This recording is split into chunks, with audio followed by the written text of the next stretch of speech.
Let's say this is Alex Diaz, because Alex is a current client. He's thinking about doing a 1031 exchange. Let's say that the numbers were $375,000 for Alex Diaz. He would have a phone call with our portfolio managers. And then in the background, our sales team would say, okay, let's start to financially engineer this thing. And so that's what I did prior to the show. And I'm going to put together a portfolio of 5 properties out of here that would be ideal for Alex. I'll give you kind of the framework. We won't go through all the nuts and bolts because we want to keep the show largely moving forward. But I'll give you just kind of like the framework of what we would think about. Yep. What we do is we look for, number one, return on investment first. Yep. So all of these properties, and we don't need to fill it in here. You can just kind of go back to the other one. But I was just going to show where you see it here. You see the return on investment is here. there you go. And then when you fill it in, you see the total initial investment and you see your net rental income. Just spoiler of what you're going to talk about. Love it. There you go. So we look and say, okay, out of the 15 assets, we start plugging and chugging some numbers here in the background. And we're like, all right, what's the best return on investment first? Next, we need to make sure that we have positive cash flow, not just year one. All of our properties are positive cash flow year one. But we also need to make sure that they're positive cash flow for the horizon, the lifetime. And for this, it's a 10-year hold that we're doing here. So number one, return on investment. Number two, positive cash flow for year one and the horizon. And then number three, we need to make sure it works with the budget. Yep. So I did all that work in the background, and I'm going to give you some properties here to throw on here. We've got, there you go. I'm going to start sharing because I started kind of doing it while you were explaining there, but I know it's this Commonwealth one, Deckel, we're throwing on there. 610, just read them out there. Feel free to help me out. There you go. 610 30th Street East, 3539 Roselle. 3539 Roselle is here. There we go.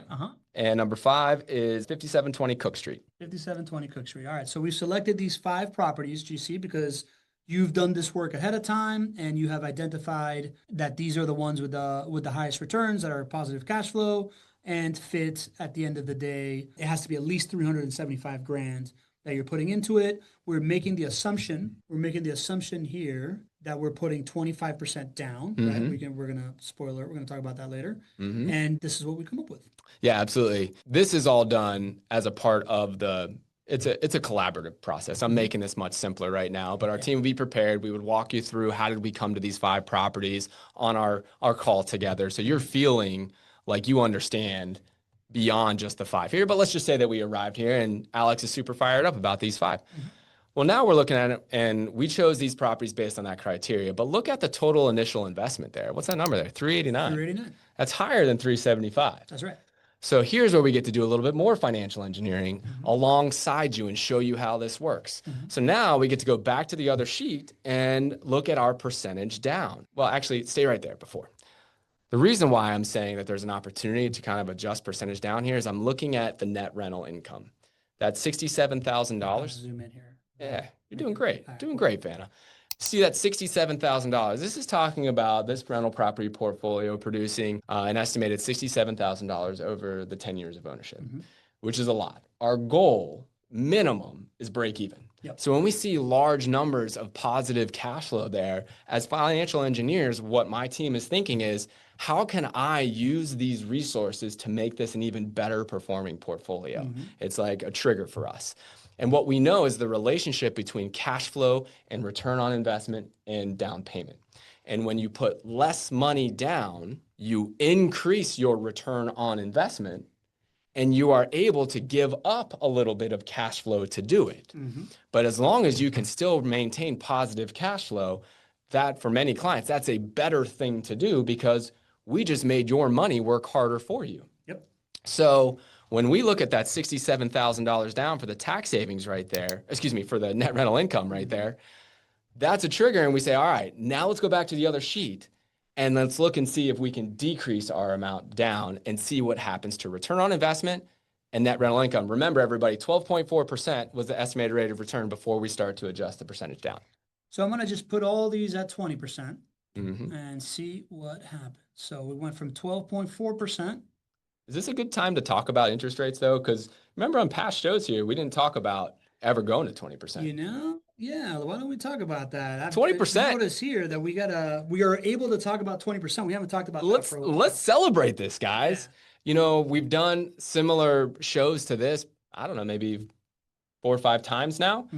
And sometimes folks in the audience have said, hey, can we go to 20% down? And I said, we can't because it's negative cash flow here. But guess what, guys?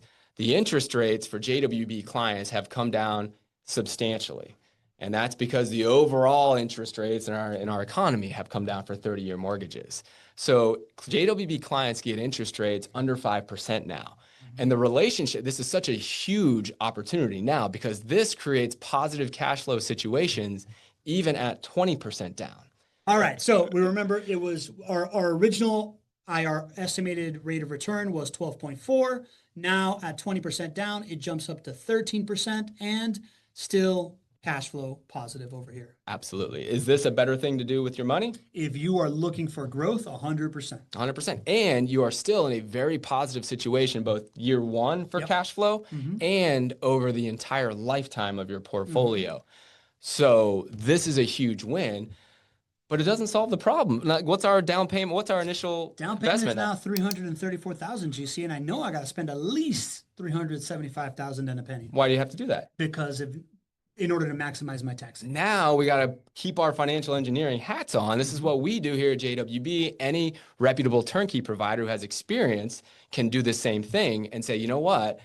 The mission is not accomplished because we're not just looking at growth and cash flow. Now we're looking at max tax savings too. So just like you said, we need to figure out a strategy to actually get as close to that 375 out of pocket as possible.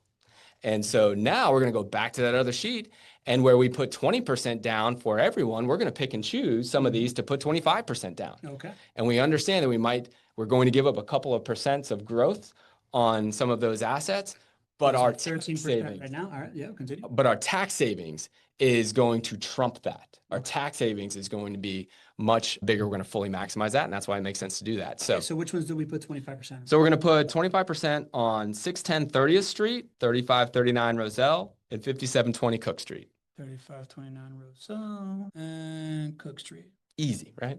Easy peasy. Now we are back up to 12.6%, higher than before, but higher than the original one at all of them at 25% down, but lower than all of them at 20% down. But we're at 369,000, so now we're much closer to that 375 to maximize tax savings and nice chunk of positive cash flows.